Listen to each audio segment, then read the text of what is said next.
Good morning, everyone. Hope everybody is fine and enjoying your wonderful day. So, in today's class, we are going to study in detail about the what are the different forms of the government.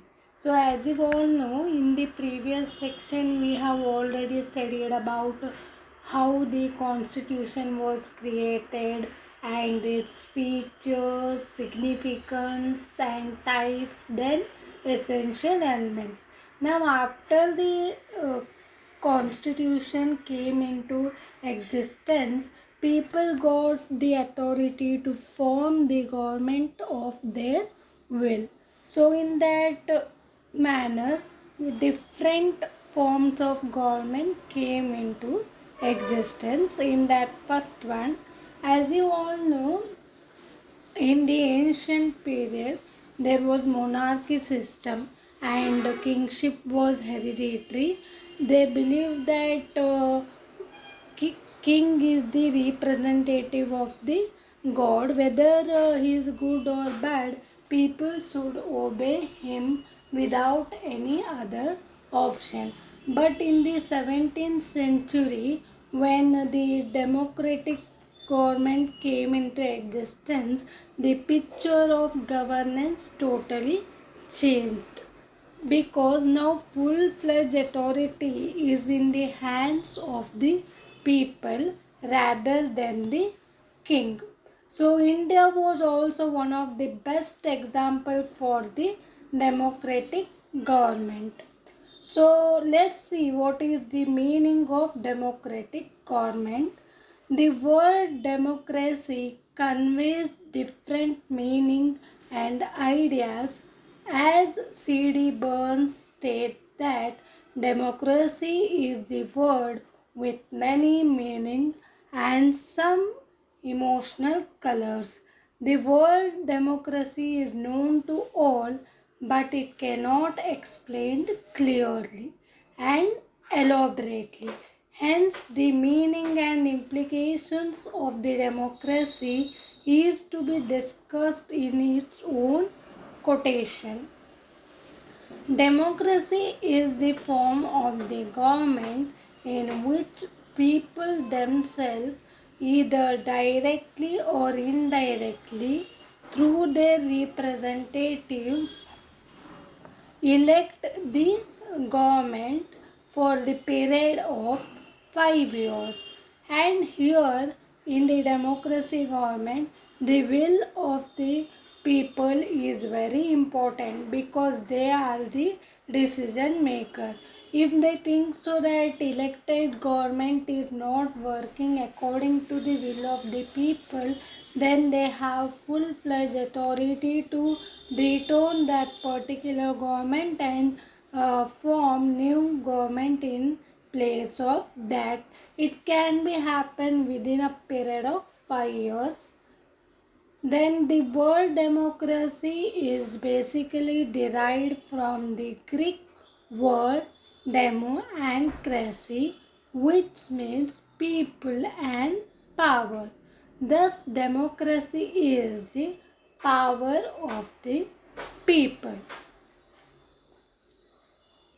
So, in direct democracy, people will go to the polling booth and cast their vote and elect the representatives.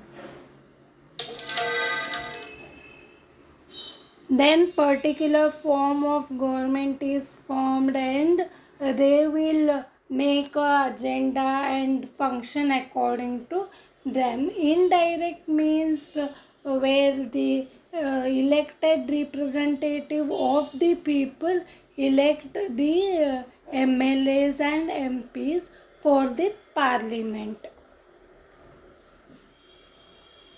It is existed in the first democracy was existed in the Greek city states, where direct democracy is practiced because of very small population, and in the larger areas where population is very huge, the democracy is impracticable. People elect their representatives and they gave them power to exercise the authority.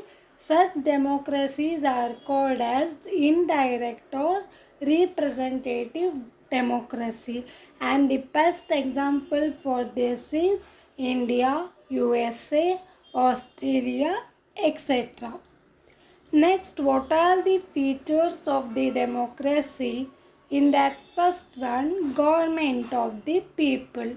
Here, people themselves are the rulers and ruled ones. The will of the people is expressed through the representatives. In the representative democracy, is the ultimate source of the authority rests in the hands of people. Means here people are themselves kingmakers and they are the subjects. They have their own power to rule themselves. Next, liberty, equality, and fraternity. The democracy government always stand for certain features like liberty, equality, and fraternity. Here, each individual have express means authority to express his own views on all the issues of the state, and he can take active part in the affairs of the state without any discrimination of caste, creed, religion, gender, birthplace, etc. Next, election are mandatory. Periodical elections are must for the democracy. The government derives its authority from the people through the election, through free and fair elections. The fate of the government is already always determined by the mm, votes of the people. Next, fixed tenure. As I told you, in the democratic form of government, every 5 years the general election will happen where all eligible voters of the India go to the polling booth, cast their vote for their particular candidate and form a government. Next, peaceful transformation of the government is another feature. That means after the completion of 5 years, there is no fight for the power. There will always a peaceful transformation in the power. Next, spirit of tolerance. The ruling and the oppositions are the two wheels of the cart.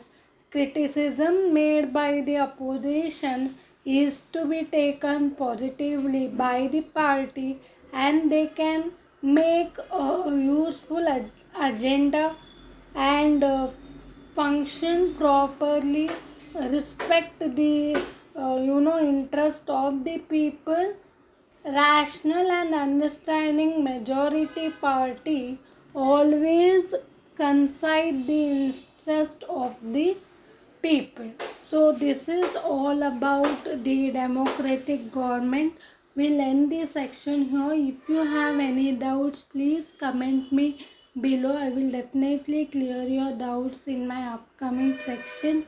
And please do subscribe to my channel for more interesting topics in the upcoming section. See you all tomorrow. Till then, take care and stay safe.